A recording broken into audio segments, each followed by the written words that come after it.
I'm over here fighting it going both ways, and Amanda looked it up because I was trying to figure out how to turn it off. I thought, man, I think I got some bad tires over here or something.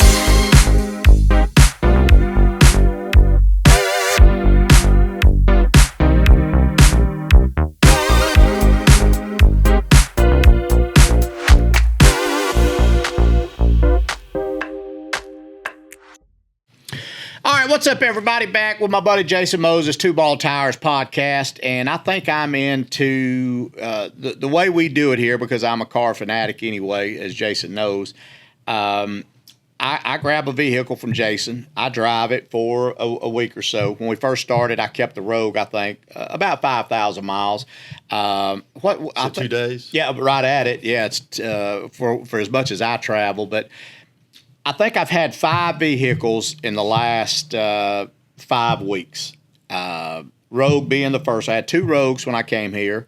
Then I went from there to I got a what was the next one I got? I think I got. You started out with you also had a Murano, didn't you? I had a Murano. That was the very first one I had. The very first now, one. Let's start with that one. I'm glad you said that. The Murano, that's the one I drove to Snowshoe. Okay. Incredibly comfortable. It was a little bit more higher tech than what I was accustomed to. I had to study up. I had to Google a couple things, hey, where's the heated steering wheel button, because some of it's on screen. You have to go find it.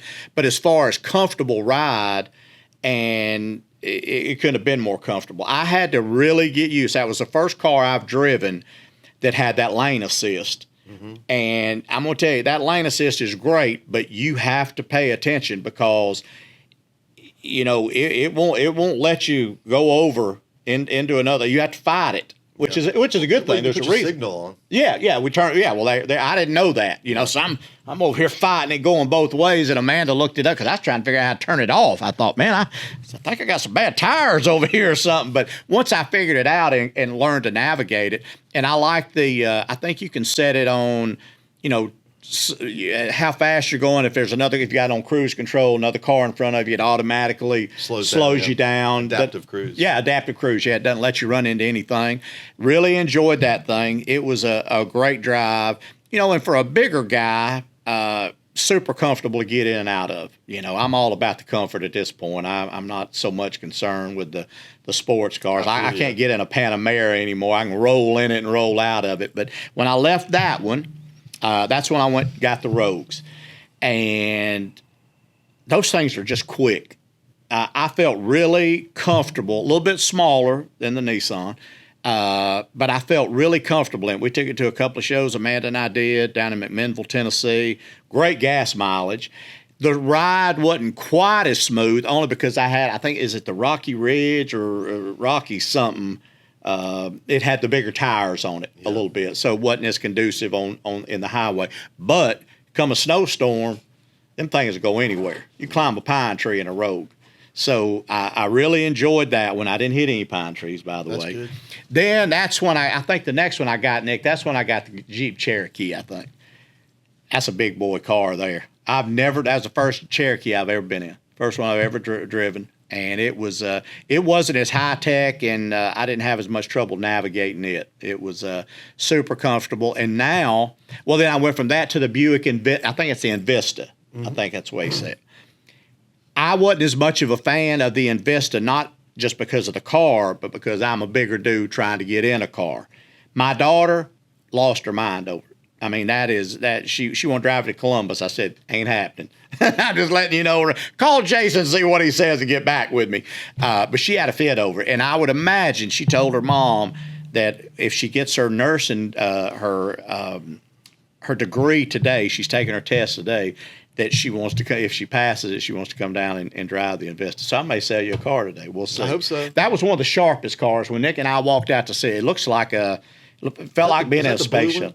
Black. It's black on black on black. All black. Did it have a Grateful Dead emblem on the back of it? I think so. And it had the black rims on it, all black. I saw it parked out there. Super cool car as far as looks goes. But now I left that and now I'm in the Volkswagen Atlas. Favorite one of all 5. Really? No question.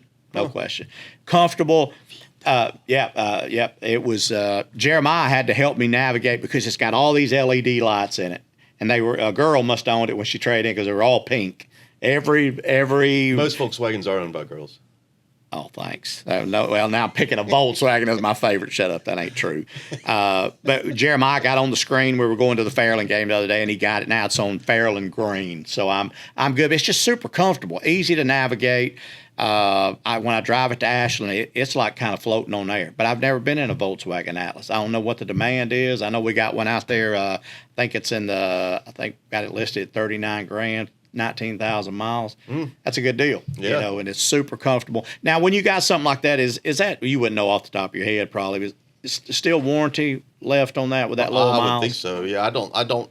Man, those manufacturers change their warranties all the time. Yeah. I would assume that Volkswagen has at least a 336 on it. I would imagine. So. Well, the reason I brought all that up is, and I know you're a big car swapper too, but when somebody comes in to test drive a car, it's like me and you going up to Guy and Rick saying, hey, you can hit this driver, but you can only hit it once. You can only hit it, hit 3 or 4 balls. And it's a big investment. Drivers now of a golf is $600-700 for that.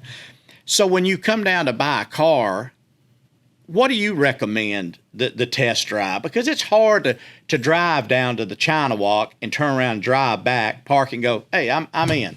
What do you suggest? I would recommend taking it to your house, taking it to work, driving that route. Spend a little bit of time in it. Yeah, I mean, it really isn't. Most people, that's not very long. No, it's really not. And I just think some people just get in a hurry. I'm one of them. Everybody gets nervous, and I don't blame them. I mean, when you're driving somebody else's vehicle, it's nerve wracking. I've been in so many vehicles that I don't even think about it. Right. At one point when I was the general sales manager here, I praised probably half the cars. So half the trade-ins that came in here, I drove before we owned it. You get really used to being in different vehicles when you do that. I think, man, and I think that stems from the sales guy too. I think he can really put that buyer at ease by going, hey, take your time. Don't. I mean, you don't want them to take off to Charleston. That's a good. I'm glad you brought that up. I'd also recommend on a test drive. The first time you test drive a vehicle, you should have the salesperson with you. Let them tell you about some things. But if you want to drive it without them after they've spent some time with you, I think that's not a bad idea either. I think that takes the pressure off of you. I do like the fact that let them go with you the first time. Maybe you got questions like me that didn't know how to navigate everything. Turn this lane system off. Any of that stuff. But then it's like when I buy a bunch of houses and sell them or whatever. When I'm buying one, I like the agent to walk through with me. Show me around, show me what's here, and then I like the agent to maybe give me and Amanda or whatever an hour to do it on our own, so we can be honest. We can go, hey, I hate that, I love that, I love that, and I think you have there's a little bit of ease, and it eases your mind to be able to drive around that thing by yourself or your family or your kids or whatever to make a conscious decision. And you're okay with that? I mean, here as far as them taking off and spending 30, 45 minutes, an hour in a vehicle. Yeah. I don't know that everybody lets you do that, but that's a cool thing. So I got a question for you. Okay. So you're starting to swap. Do you typically keep a lot of stuff in your car? Yeah. Yeah. So swapping cars is kind of tough then, right? It is. Yeah. It is. I've been carrying a backpack for years because I started losing stuff in the car all the time. I'm the worst. So now you'll have to you have to get yourself a backpack and I can put it all in the backpack. Like I got a 6-foot cardboard cutout of myself in the back of this one now. You probably won't lose that though. I mean, if you leave it in the car, someone's going to call you and go, Cledus, man, nobody wants this cardboard cutout. You're welcome to come and get this cardboard cutout out of here. We'll leave it in the showroom for you. Man, there's something. I told Amanda yesterday, we were talking on the phone. She's in Columbus. It's for me, I don't think I think I've kept one car in the last 5 years more than a couple of years. One car. I loved it. I don't know why, because I'm a car fanatic. I would change, which I do here, every week to get an idea of what we're driving, and so I can talk about it. But I bought an old Dodge Journey. I actually bought it from here, if I'm not mistaken. Sounds right. And kept it. Man, I just almost wouldn't get rid of it. I mean, I took it on tour dates because I have to have something. Like, I can't travel in a car. I got to have an SUV that I can let some seats down, put merch in, and all that kind of stuff. But man, it's all I could do to get out of that journey. And I think I brought it back here and traded it. And but there's something exciting about, and I think you even told me I should lease, but I like changing. I don't. It gets monotonous driving the same thing all the time. You change a lot too. I change all the time, and I find it. This will sound spoiled or whatever, but it gets to be really a pain.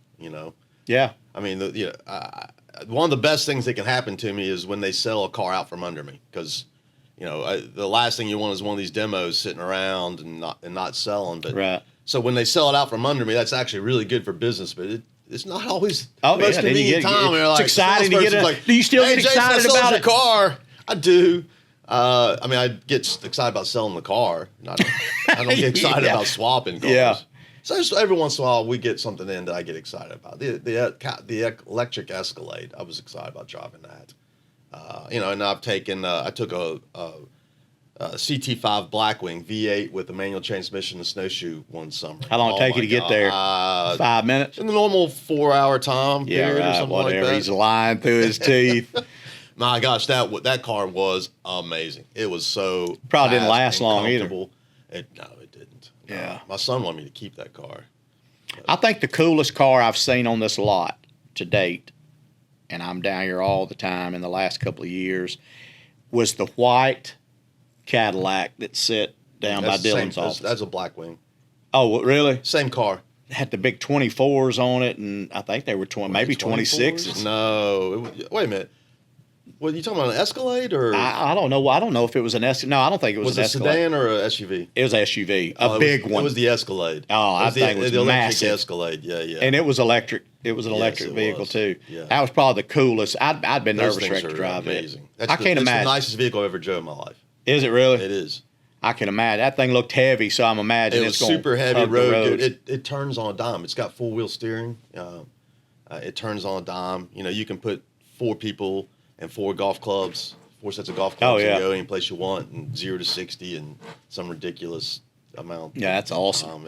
It's a fast, maneuverable, comfortable, hard to beat.